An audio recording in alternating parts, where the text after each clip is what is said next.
මේ හර්තාලය විශේෂයෙන්ම හර්තාලයක් කියලා කියන්නේ ජනතා අරගලයක්. හර්තාලයක් අයිති වෙන්නේ නැහැ සිංහලද දෙමළද ඉස්ලාම්ද බර්ගර්ද කතෝලිකද බෞද්ධකද ඒ සීමාවකින් තොරව කරන දෙයක් තමයි හර්තාල් කියන්නේ. අපි අපේ ඉතිහාසයේ හර්තාල් ව්‍යාපාර අපි දැකලා තියෙනවා. 53 හර්තාලය කියලා කියන්නේ ජනතා අරගලයක්. ඒ හර්තාලයක් මතුවෙන්නේ ජනතාව තුලින්. ඒක ජනතා අරගලයක් නිසා. එනිසා මේ පාස්කු ප්‍රහාරයට එරෙහිව මතු කරලා තිබෙන ඒ යුක්තිය ඉල්ලා කරන අරගලය ඒ හර්තාලය කියලා කියන්නේ ජනතා අරගලයක්. ජනතා සටනක්. මොකද අපි හැමදාම කිව්ව දෙයක් තමයි මේ පාස්කු ප්‍රහාරය කියලා කියන්නේ මේ බෝම්බ ප්‍රහාරය කියලා කියන්නේ ඒක කතෝලික ක්‍රිස්තියානි ජනතාව පමණක් ඉලක්ක කරගත් එකක් නෙමෙයි. ඒක ශිෂ්ටාචාරයකට එරෙහි වෙල්ල කරපු ප්‍රහාරයක්. ඒක ශිෂ්ටාචාරමය ගැටලුවක්. ඒ නිසා තමයි අපි හැමදාම කිව්වේ ඒක සිංහලද දෙමළද මුස්ලිම්ද කතෝලිකද බර්ගර්ද ඒක ක්‍රිස්තියානිද බෞද්ධද කියන කම නෙමෙයි. ඒකේ තිබෙන්නේ මනුෂ්‍යත්වය පිළිබඳ ප්‍රශ්නයක්. අපි දැක්කේ මේ දෙවියන් ඉදිරියට ගිහිල්ලා දෙවියන් වඳින්න යන සාමාන්‍ය අහිංසක මිනිස්සු. අපි නිතරම කිව්වා මේ ප්‍රහාරයේ ඉලක්කය බවට පත් වුණේ අහිංසක මිනිස්සු නිර්ප්‍රභූන්.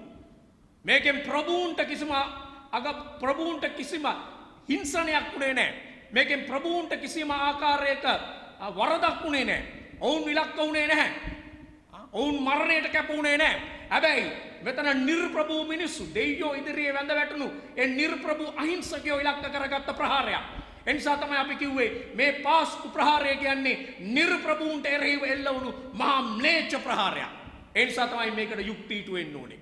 ඉතින් අපි දැක්කා නාමල් සහෝදරයා කියනවා වගේම ඊයේ පෙරේදා අපි මේ දකින මේ ජ්‍යෙෂ්ඨ නියෝජ්‍ය පොලිස් ප්‍රතිවරයා ප්‍රමුඛ ඒ පොලිසියේ ඉහළම නිලධාරීන් මේ කරන වැඩේ මේ ක්‍රියාව දැන් අපිට මේක ඇත්තටම දැක්කාම මතක් වෙන දෙයක් තමයි දැන් මේ පොලිස් නිලධාරීන් ඊයේ පෙරේදා මේ ඉහළම ස්වාමීන් වහන්සේලා නායක හාමුදුරුවරු මහානායක හිමිවරු බැහැදැකීමින් මේ කරන්නේ මොකද්ද? බොහොම පැහැදිලිවම පේනවා මේක ඇවිල්ලා මේ ඉහළින් ලැබුණු නියෝග මත වෙන වැඩක්. ඉහළින් ලැබුණු නියෝග මත වෙන වැඩක්. මොකද එහෙමනම් මොකද ඒක අපිට තේරුම් ගන්න පුළුවන් වෙන්නේ ඉහළම අය කටයුතු කරපු ආකාරය අනුව.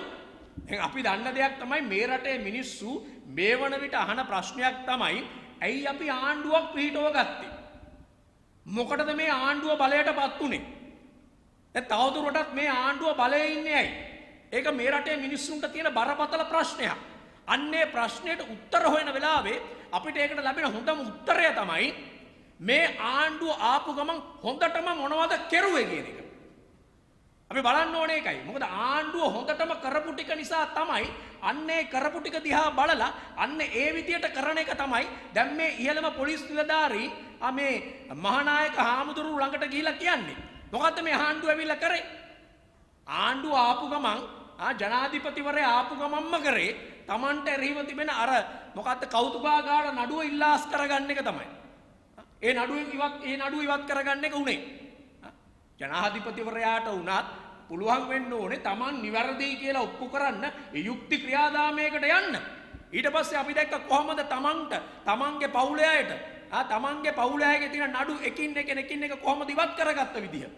බැසිල් රාජපක්ෂ මහත්තයාට එරෙහිව තියෙන නඩු ඊට පස්සේ විඥාන ගනුදෙනුව සම්බන්ධයෙන් තියෙන නඩු ඊට පස්සේ තමන්ගේ ව්‍යාපාරික හිතවතුන්ගේ නම් නඩු ඔය අවන්ගාඩ් එක සම්බන්ධයෙන් තියෙන නඩු ඒ විතරක් නෙමෙයි නෙයින් එහාට ගිහිල්ලා ගරු අධිකරණය ශ්‍රේෂ්ඨාධිකරණයේ පංචපුද්ගල කමිටුවක් විසින් තීන්දුව කරලා මිනිමරුවෙක් බවට තීන්දුව කරලා හිරේට යවපු මිනිස්සු ඒ මිනිස්සුන්ගේ ජනාධිපති සමාව දීලා නිදහස් කරලා නිකන් හිටියේ නෑ ඊට පස්සේ ඒ අය ආයතනවල සභාපති ධූරයට පත් කරුවා ආයතනවල සභාපති ධූර වලට පත් කරුවා ඊට පස්සේ අපි දැක්කා ඇවිල්ලා මාස දෙකක් තුනක් යනකොට ජනාධිපතිවරයා බලයට පත් වෙලා ඒගොල්ලන්ගේම කාලේ දීර්ඝ නඩු ක්‍රියාදාමයකින් අර අවුරුදු 5ක වගේ ළමයින්ව අවුරුදු 5ක වගේ ළමයින්ගේ බෙල්ල කපලා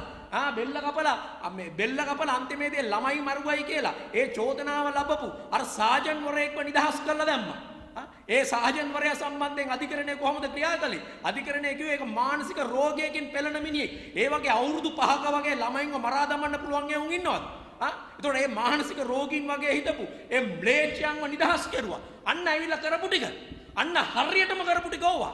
ඊට පස්සේ අපි දැක්ක මේ ඊයේ පෙරදානකොට අර ගම්පහ පැත්තේ අර මිනිස්සු කියන්නේ කප්පම් සරණ යද මොකද්ද කියලා. අන්න ඒකගේ නඩු ටික ඔක්කොම ඉවත් කරලා දැම්මා. මේ විදිහට ආණ්ඩුව ඇයි මොකද්ද කරන්නේ? මේ ආණ්ඩුව බලයට ආවේ මොකටද?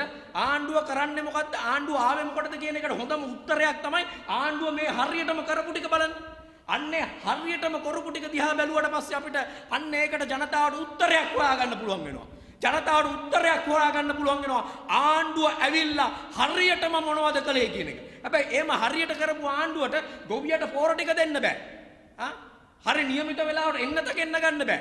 දීවරයාගේ තෙල් ටික දෙන්න බෑ. මිනිස්සු මෙරි වැටෙනවා. අද වනකොට 200ක් විතර 200කට ආසන්න ප්‍රමාණයක් දවසකට මැරෙනවා. 3000කට අධික ප්‍රමාණයක් ලෙඩ්ඩු හම්බ වෙනවා. එහෙම හම්බ වෙද්දි මේක නිකන් නොදක්ක වගේ ඇස්කම් පියාගෙන බලන් ඉන්නවා. එහෙම වෙද්දිත් ඇස්කම් පියාගෙන බලන් ඉන්නවා. අන්න ඒව හරියටම කරන්න බෑ. ඇදන් ටික දෙන්න බෑ. වෙන්ටිලේටර් ටික දෙන්න බෑ. ශිෂ්‍යයන්ට උගන්වන්න ඕන කරන ඩේටා ටික දෙන්න බෑ නොමිලේ. channel එකක් දෙන්න බෑ. අන්න ඒව ටික කරන්න බෑ. හරියටම කරේ අරව ටික. හරියටම කළේ මේ ආණ්ඩුව ඇවිල්ලා ආවේ මොකටද? කරන්නේ මොකද්ද? මේ ආණ්ඩුව ආවේ Tamanට එරෙහිව තිබෙන Tamanට තමන්ගේ පවුල සහ තමන්ගේ චෞර තමන්ගේ වසල ව්‍යාපාරික පැලැන්තියට එරෙහිව තිබෙන නඩු ටික නිදහස් කරගන්න. නඩු ටිකෙන් ගැලවෙන්න. තමන් නිවැරදි නම් තමන්ට පුළුවන් වෙන්න ඕනේ අධිකරණ ක්‍රියාදාමයකට ගිහිල්ලා යුක්ති ක්‍රියාදාමයකට ගිහිල්ලා තමන් නිවැරදි කියලා ඔප්පු කරන්න. මේ ආණ්ඩුවට එහෙම කරන්න උවමනාවක් නැහැ. එහෙම නොකලා විතරක් නෙමෙයි අධිකරණයට අගෞරව වෙන විදියට පංච පුද්ගලක කමිටු වලින් වැරදිකරුවන්යයි එහෙම නැත්නම් මිනිමරුවන්යයි නම් කරපු ඒ මිනිමරුම් චෝදනා වලට ජීවිතාන්තය දක්වා හිරේ ගියේ උංග ජනාධිපති නිදහස ලබා දීලා ආයතනවල සභාපතිවරු කරලා අන්තිමේදී මේ ආණ්ඩුව පෙන්නලා තියෙනවා මේ ආණ්ඩුව මැරයන්ගේ ආණ්ඩුවක් කියලා.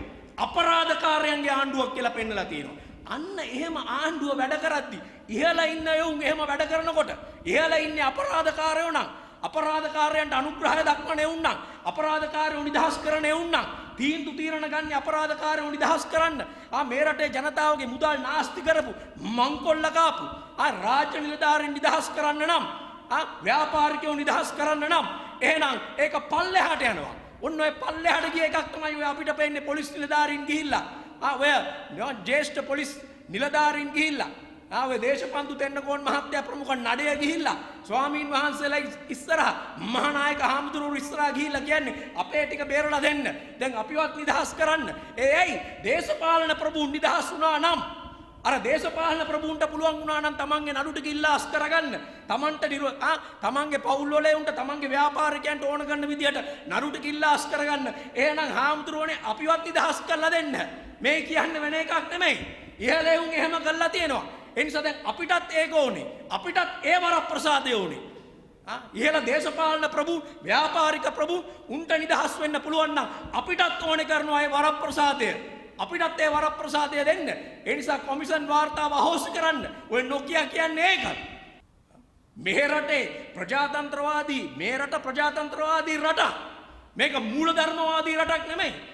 මේක අර නාමල් සහෝදරයා කිව්වා වගේ මේක ඇෆ්ගනිස්තානයක් නෙමෙයි. මේක ශරියා නීතිය ක්‍රියාත්මක වෙන්න අරාබියක් නෙමෙයි. මේකේ තියෙනවා ප්‍රජාතන්ත්‍රවාදී ආයතන. Tamanට අසාධාරණයක් වුණා නම් ඒ ප්‍රජාතන්ත්‍රවාදී ආයතන වලට ඉල ප්‍රශ්න කරන්න පුළුවන්. ප්‍රශ්න කරන්න පුළුවන් ප්‍රජාතන්ත්‍රවාදී ආයතන. අධිකරණයේ තියෙන ඒකට. ඒවට කියලා ප්‍රශ්න කරන්න පුළුවන්. මේ යන්නේ මේ ස්වාමීන් වහන්සේලා පස්සේ යන්නේ මේ බෞද්ධකමටවත් සිංහලකමටවත් තියෙන ආදරයට නෙමෙයි. එහෙම නැත්නම් මේ දලදා මාලිගාවට ගැහුවා. එතකොට සිරි මහබෝධියට ගැහුවා. එතකොට කවුරුත් මේවා ගැන කතා කරේ නැහැ. කාටවත් දඬුවම් දුන්නේ නැහැ. ඉතින් දීහල්ලකෝ දැන් දඬුවම්. මේ ආණ්ඩුවේ ඉන්නවනේ ඒවා කරපු ඒ මහමුලකාරයෝ මේ ආණ්ඩුවේ ඉන්නේ. කරුණම්මාල්ල කියන්නේ කවුද? කරුණම්මාල්ල කියන්නේ කවුද? පිල්ලෙහන් කියන්නේ කවුද? කරුණම්මාල්ල පිල්ලෙහන් ඉන්නේ දැන් දඬුවම් දීහල්ලකෝ එනවා. දැන් මහමුලකාරයොත් එක්ක මුන් එක ගෙයි කනවා. මහමුලකාරයොත් එක්ක එක ගෙයි කන්නේ. මහමුලකාරයෝ කියනවා අපි හමුදාව මැරුවයි කියලා. අර කියන්නේ අසාගේට. තමන්ගේ මැතිවරණ ප්‍රචාරණේ ප්‍රධානම සටන් පාඨයක් උනේ කරුණාම්මාන්ගේ අපි හමුදාවේ උන්ව මැරුවයි කියලා. අපි බය නැතුව කියනවා අපි හමුදාවේ උන්ව මැරුවයි කියලා. යකෝ හමුදාවේ උන්ව මැරුවයි කියන්නේ තුරුල්ල තියාගෙන මොනවටද ගිහිලා හාමුදුරුවරුන්ට කියන්නේ හාමුදුරුවනේ අපේ නඩු ටික අපිව බේරලා දෙන්න. අපිට මේකෙන් ප්‍රශ්නයක්. අපි තමයි යුද්ධ කළේ. මේක ඇවිල්ලා තවත් වටයකින් මේ ආගම්වාදයේ ජාතිවාදයේ අවුස්සන වැඩ. මේක තමයි මේ ආණ්ඩුවට තියෙන අන්තිම තුරුම්පුව. අපි හැමදාම දැක්කා. අපි හැමදාම දැක්ක දෙයක් තමයි මේ රාජපක්ෂ ආණ්ඩුකරණයේ තියෙන නරුමවාදය. දේශපාලන නරුමවාදය තමයි හැමදාම ජාතිවාදයෙන් ආගම්වාදයෙන් බලය තහවුරු කරගන්න හදන එක. මේ හදන්නෙත් ඒක. දැන් මේ ඇවිල්ලා මේ දේශබන්ධ තෙන්නුකම් ඔන්න හැ ගිහිල්ලාට පුදුමාකාර හාමුදුරුවෝ ඉස්සරහා දන ගහලා වඳිනකොට අපිට මතක් වෙන්නේ දැන් සති දෙකකට ඉස්සරලා සති දෙකකට කලින් කොහොමද අර හාමුදුරුවන්ව වැඩපු වැඩවිල්ල හාමුදුරුවන්ව කකුල් දෙකෙන් උස්සගෙන ගිහිල්ලා අපි දැක්ක නිකන් හරියට අර මරන්න ගෙරින හරකෙක් දක්වනවා වගේ උස්සගෙන යනවා වගේ හාමුදුරුවන්ව වඩම්මපු විදිහ අපි දැක්කනේ දේශබන්ධ තෙන්නුකම්ගේ නායකත්වයෙන් තිබෙන බැටාලියන් එක. එතකොට කොයි හාමුදුරුවන්ට දණ්ඩ නමස්කාර කළේ ගෞරවය සටන් කරනකොට අයුක්තියට රෙහිව සටන් කරනකොට අධ්‍යාපනය වෙනුවෙන් සටන් කරනකොට අධ්‍යාපනය ආරක්ෂා කරන්න සටන් කරනකොට වෘත්තීය සමිති අරගල කරනකොට එහෙම නැත්නම් එයා මේ රටේ ජනතාවගේ අයිතිය ආරක්ෂා කරන්න පාරට බහිනකොට ඔය කියන දේශප්‍රේමය ඔය කියන බෞද්ධකම කොහෙද තිබ්බේ? එතකොට හාමුදුරුවෝ වදන්ගේ නිකන් හරියට මරන්න හරක් ගෙනියනවා වගේ. එහෙමයි ඇදගෙන ගියේ. එහෙම ගිහිල්ලා මේ මොකද්ද කියන්නේ? මේ අර ඉහළ උන් බේරුණා උන් බේරිලා ඉන්නවා උන් කරපු දේ. ඒ නිසා තමයි අපි කියන්නේ මේ ආණ්ඩුව මේක ආණ්ඩුවක් නෙමෙයි. මේ ආණ්ඩුවට මූල ධර්මයක් නැහැ. ආණ්ඩුකරණයේ ප්‍රධාන මූල ධර්මයක් ප්‍රජාතන්ත්‍රවාදයේ යුක්තිය හා සාධාරණත්වය. එවැනි යුක්ති ක්‍රියාදාමයක් විශ්වාස කරන්නේ නැති ආණ්ඩුවක්. එහෙම සාධාරණත්වයක් පිළිබඳ විශ්වාසයක් නැති ආණ්ඩුවක්. එහෙම සාධාරණත්වයක් යුක්තියක් නෙමෙයි මනුස්සකමක් නැති ආණ්ඩුවක්. පැත්තකින් තියන යුක්තිය සාධාරණත්වය කියන එක ප්‍රජාතන්ත්‍රවාදය කියන එක අඩුම තරමින් මනුස්සකමක් නැති ආණ්ඩුවක්. මනුස්සකමක් තියෙන ආණ්ඩුවකට පුළුවන්ද මේ දවසකට 200ක් විතර මැරෙනවා 3000ක් විතර රෝගීන් බවට පත් වෙනවා. ඒක දිහා බල මේ රටේ ජනතාව එහෙම නැත්නම් විශේෂඥ වෛද්‍යවරු සෞඛ්‍ය වෘත්තීය සමිති කියනවා රට වහපන් මේක වහන්න කියලා කියන්නේ මේ මරණ මංචකයෙන් රට ගලව ගන්න ඕන නිසා. හැබැයි ආණ්ඩුව ඇහුම්කම් දෙන්නේ නැහැ. ආණ්ඩුව රාජ්‍ය නායකයා ජනාධිපතිවරයා අපිට අදාරංචි වෙනවා රාජ්‍ය ජනාධිපතිවරයා තමන්ගේ නාන තටාකයට එනවයි කියලා. තමන්ගේ නාන තටාකයට එනවයි කියලා අපිට ආරංචි වෙනවා. අපි බලාගෙන ඉන්නවා මොනවද මේ කියන්නේ කියන එක. හැබැයි මතක තියාගන්න කිසිම මනුස්සකමක් නැති ආණ්ඩුවක් මේක. මේක මනුස්සකමක් නැති ආණ්ඩුවක්. ප්‍රජාතන්ත්‍රවාදයේ යුක්තිය සාධාරණත්වය නෙමෙයි මනුස්සකමක් නැහැ. ඒ නිසා තමයි අපිට බරපතල සැකයක් තියෙන්නේ. එහෙම මනුස්සකමක් නැති ආණ්ඩුවකින් මේ වනකොට 6000කට වඩා මැරිලා ඉන්නේ. මෙහෙම ගියොත් මේක ජනවාරි වෙනකොට 30000 පණිනවයි කියලායි සෞඛ්‍යාංශ කියන්නේ. එහෙම කියද්දි ඒක ගැන ඇහැක් අරලා බලන්නේ නැති ආණ්ඩුව. මේ ආණ්ඩුවේ නැමතිවරු මොකද කියන්නේ? අදටත් කියන්නේ මේක අරින්න එපා. මේක වහන්න එපා. අපි දැක්ක අර ගම්පහ පැත්තේ ඇමති කෙනෙක් කියනවා මේක වහන්න එපා. අපි ඔක්කොම කැපවීම කරන්න ඕනේ. අපි මොනවද මේ ආණ්ඩුවේ සේවකයෝ රාජ්‍ය සේවකයෝ හරිනම් 150කින් දැන් මේ පඩි අඩු කරගන්න ඕනේ. අපි මේ මිනිස්සයාට කියන්නේ ඕයි 150 නෙමෙයි 175ක් නෙමෙයි 100ක් අඩු කරගන්න. හැබැයි තමුසලත් පෙන්වන්න ඕනේ තමුසල අඩු කරගන්නවා කියන එක. පටි තමුසලත් අද කරගන්නවා කියන එක පෙන්වන්න ඕනේ. අපි විතරක් පටි තද කරගන්නවා නෙමෙයි. තමුසල පෙන්වන පටි තද කරගන්නවද කියලා. මේගොල්ලෝ පටි තද කරගන්නවද? දැන් මේගොල්ලෝ මේක අර ඇම්බියුලන්ස් පිටින් දාලා, ගිලන් රථ පිටින් දාලා වාහන ගෙන්නන්න යනවා. ඉස්සරහට දාන්නේ ගිලන් රථ. ඉස්සරහට දානවා ගිලන් රථ ගෙන්නන්න යන්න කියලා. හැබැයි යටින් තියෙන්නේ මේ മന്ത്രിවරුන්ට තමන්ගේ හිතවතුන්ට ඔන්න වාහන ගෙන්නන එක. රට වටේ හොරකම් කරනවා. සීනි වලිනුත් හොරකම් කරා. හැම එකෙන්ම හොරකම් කර සල්ලි හම්බ කරන එක කරන්නේ. හැබැයි අපිට කියනවා පටි තද කරගන්න කියලා. උන් සුරසප විඳිනවා. අපිට පටි තද කරගන්න. අපි තද කරගන්නවා පටි. ඒක රටේ ජනතාවට යහපතක් වෙනවා නම් තමුණුත් පෙන්නනවා. පාලක ප්‍රභූන් පෙන්නනවා. පාලක පවුල පෙන්නනවා. මේ මිනිස්සුන්ට කන්න නැහැ. ඔලිම්පික් යනවා 60 70ක් කරගෙන. ඔලිම්පික් යනවා 60 70ක් කරගෙන. එහෙම කරන වසල ආණ්ඩුකරණයක් කියන්නේ. එහෙම තියෙද්දි මිනිස්සුන්ට කියනවාද බලපටි තද කරගනින් කියලා. ඒ නිසා අපිට පේන දෙයක් තමයි මේ මනුස්සකමක් නැති ආණ්ඩුව. මේ මනුස්සකමක් නැති ආණ්ඩුවේ මේ පාස්කු ප්‍රහාරය සම්බන්ධයෙන් යුක්තිය ඉටු වෙයිද කියන බරපතල සැකයක් තියෙනවා. ඒ සැකය නිසා තමයි කාදිනල්තුමා ප්‍රමුඛ එක පැත්තකින් පැවිදි නායකයෝ මේ අරගලය පිළිබඳ බරපතල සැකයක් පතු කරන්නේ. ඒ සැකය තහවුරු කරා හිටපු නීතිපතිවරයා කියනවා මේකට යුක්තියට වෙයිද දන්නේ නැහැ. මේ පිළිබඳ මේකේ පිටිපස්ස කුමන්ත්‍රණයක් තියෙනවා කියන එක පිළිබඳව ඔව් සැකබල කරනවා. මොකද ඒක අපිට හොඳටම පේන්න තියෙන දෙයක්. මේක එක පැත්තකින් කොරෝනාවට මේ රට බිල්ලට දීලා 6000කට වඩා මිනිස්සු මැරෙමින් යනකොට ඒකත් කුමන්ත්‍රණයක් විදියටයි අපිට පේන්නේ. ඒ නිසා අපි එක පැත්තකින් ඉල්ලන දෙයක් තමයි මේ මොහොතේදී පාස්කු ප්‍රහාරය හා සමානවම වර්තමාන ආණ්ඩුව සහාසික ලෙස ආණ්ඩුව චේතනාත්මකව මිනිසුන් මැරීමට ඉඩ ඇරීම සම්බන්ධයෙන් ජාත්‍යන්තරයට යා යුතුමයි. අද අපි යන්න ඕනේ නැහැ. අන්න සිංහල ඩයස්පෝරාව එදා දෙමළ ඩයස්පෝරාව කියපු මිනිස්සු ගිහිල්ලා කැම්පේන් කරන තැන්වල උද්ඝෝෂණය කරන තැන්වල අද ඉන්නේ සිංහල ඩයස්පෝරාව. සිංහල ඩයස්පෝරාව වන්න කියනවා. සිංහල මිනිස්සු කියන උඹලා මිනිමරුවා. මේ ආණ්ඩුව මිනිමරුවා. ලසන්ත වික්‍රමතුංග මැරුවා. අතුරුදහන් කරුවා. අන්න දැන් කියනවා. ඔය රටවිරෝ කියලා පොලිමේ ඇවිල්ලා දාපු යවුන් තමයි. ඒ රටවිරෝ ගහපු කතරට ගැන තමයි කතා කරන්නේ. ඒ නිසා අපි කියන්නේ අපිට බරපතල සැකයක් තිබෙනවා. එදා පාස්කු ප්‍රහාරය ඒ පාස්කු ප්‍රහාරයේ සිදුවීම බරපතල දේශපාලන කුමන්ත්‍රණයක්ද කියන සැකය මතුවෙන්නේ පාර්ලිමේන්තුව ඇතුලේ දිගින් දිගටම මේ පිළිබඳව අදහස් මතුවලා තියෙනවා. පියතුමා කිව්වා වගේම පාර්ලිමේන්තු මන්ත්‍රීවරු දිගින් දිගට මේ ගැන අදහස් පළ කරලා තියෙනවා. හරේන් ප්‍රනාන්දු අනුර කුමාර දිසානායක මනුෂ්‍ය නානායක්කාර මේ සියලු දෙනාම මතු කරලා තියෙනවා. නීතිපතිවරයාත් මේක ගැන මතු කරලා තියෙනවා. ඒ නිසා තමයි මේක බරපතල කාරණයක් බවට පත් වෙලා තියෙන්නේ. මේක යුදමය තත්වයක නොවුණු දෙයක්. යුදමය තත්වයක් නෙමෙයි තිබුණේ. සාමකාමී තත්වයක් තුළ සිදු වුණු දෙයක්. ඒ නිසා මේක තුළ තිබෙන දේශපාලන කුමන්ත්‍රණය මොකක්ද කියන එක රට දැනගත යුතුමයි. රට දැනගත යුතුමයි. ඒ නිසා තමයි අපි කියන්නේ මේ සම්බන්ධයෙන් යුක්තිය ඉල්ලා සටන් කිරීම මේ රටේ මහ ජනතාවගේ කාර්යභාරයක්. අවසාන වශයෙන් මම කියන්න අපි දැක්ක කවුද මන් දන්නේ චීවරධාරීක්ද කොහෙද කියනවා. දැන් මේකට ජාත්‍යන්තරයට යනවා නම් කවුරු හරි උන් හිවල්ලු කියලා.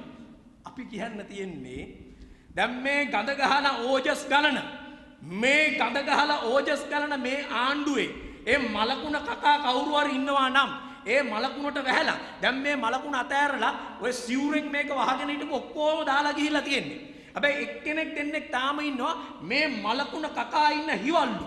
මලකුණ කකා ඉන්නේ හිවල්ලු. මේ ඕජස් ගලන මේ මලකුණ කකා ඉන්න හිවල්ලු. ජාත්‍යන්තරයට ගිහිල්ලා මේක යුක්තියට කරන්නයි කියන අය නෙමෙයි. අද හාමුදුරුවරුත් කියනවා මුරුත්තෙට්ටුවේ හාමුදුරුවොත් කිව්වා අපි ජාත්‍යන්තරයට යනවායි කියලා. අන්තිමේදී ජාත්‍යන්තරයට තමයි යන්නේ කවුරු? ඒ නිසා අපි කියන්නේ මේ සටනට මේ රටේ පුරවැසියන් විදියට මේක පුරවැසි අරගලයක්. මේක ජනතා අරගලයක්. මේ ජනතා අරගලයට මේ හර්තාලයට අපි සියලු දෙනාම මේ රටේ පුරවැසියන් හර්ත සාක්ෂියක් තිබෙන මනුෂ්‍යත්වයක් තිබෙන පුරවැසියන් විදියට අපි එකතු විය යුතුමයි. ස්තුතියි.